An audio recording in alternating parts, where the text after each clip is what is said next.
One of the best things about JavaScript is the sheer number of libraries that exist out there.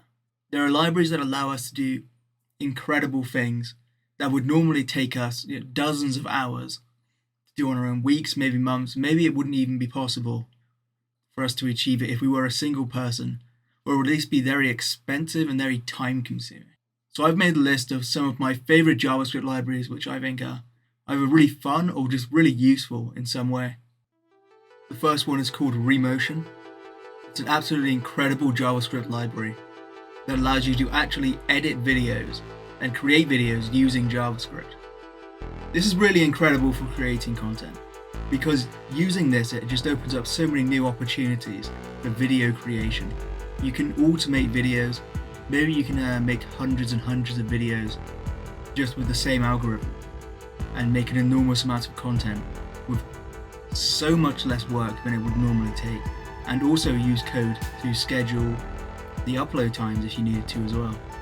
And so you could automate an entire YouTube channel, and just imagine how incredible that would be. Have like an entire YouTube channel. They never even touch editing software. I don't think that's possible right now, but it's certainly something that I can see happening in the future. Next up we have Swiper.js. This is a library that allows you to make a Netflix-style carousel which infinitely loops and is very responsive. And it takes almost no effort whatsoever. It's very easy to create. You have to style it yourself, but that's the easy part really. It does all the hard parts for you, and you have an amazing carousel which you can put on your website. I've used in projects of mine as well, and it works really well. Making a carousel yourself can be a bit of a hassle, so this really makes that a lot easier. Now we have Particle.js, which creates these really interesting backgrounds that you can add to your websites. These animated backgrounds where you can interact with it, click it, and have things happen as it can interact with your mouse.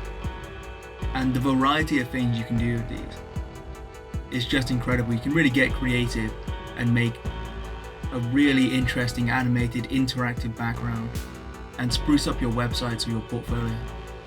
This one is Anime.js, and this allows you to add some incredible animations to your website, which once again will just make the front end look incredible and looks like a lot of fun to play around with.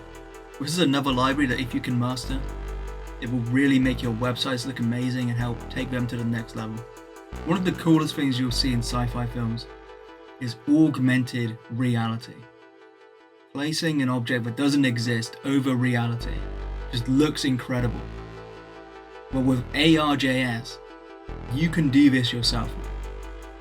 Next up we have Free.js. This is one of the most incredible libraries I've ever seen. Some of the most incredible websites I've ever seen were created using this library, but allows you to make these really impressive 3D objects which you can add on to your websites. If you can learn how to do this, you can create websites that look absolutely incredible. The only downside, of course, is that you need quite a good computer sometimes to actually have these websites run properly on your on your system. But in the future, as everybody's computers improves over time, this is going to become a much more valuable skill. I think we'll probably see a lot more websites utilizing Free.js and utilizing 3D as well. We're going to see some incredible websites in the years to come using technology like this. Okay, to end things off, I thought I'd just leave you with this last website made with Free.js. It's absolutely incredible. And if you enjoyed, please feel free to just like and subscribe.